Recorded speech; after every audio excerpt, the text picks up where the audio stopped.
To be honest, I definitely see it reaching the next all-time high in the next few days, if not next few weeks.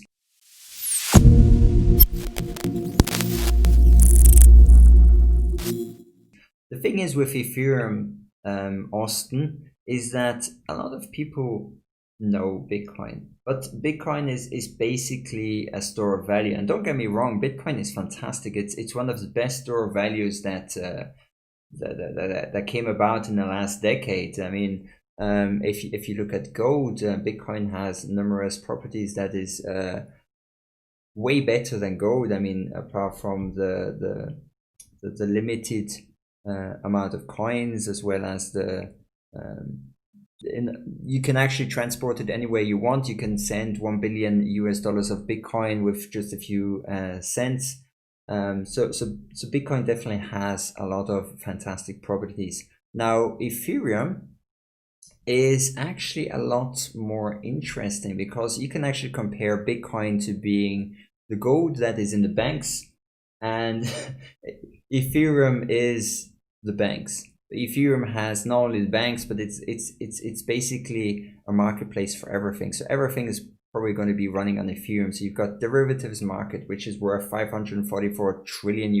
I mean, if only a percentage of that is running on Ethereum, I mean, there you've got probably an ETH price of $30,000. And I mean, it's probably not going to be happening during this bull run, but I'm looking at the macroeconomical aspect of this, and maybe in the next 5 to 10 years, tokenized aspect of Ethereum, so you can actually tokenize maybe real estate or products. You've got the NFT space. I'm not such a big fan of the NFT space, but you've got tokenized things such as domain names, in-game items, because like a lot of online games have massive marketplaces.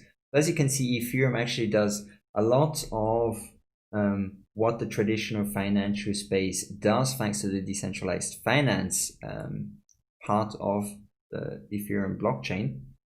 And Bitcoin is actually just a small part of this. So Bitcoin is actually fantastic in the DeFi space because the DeFi space is taking massive amounts of Bitcoin to empower DeFi apps. Bitcoin's store of value can be used in MakerDAO. It can be used in different decentralized finance apps.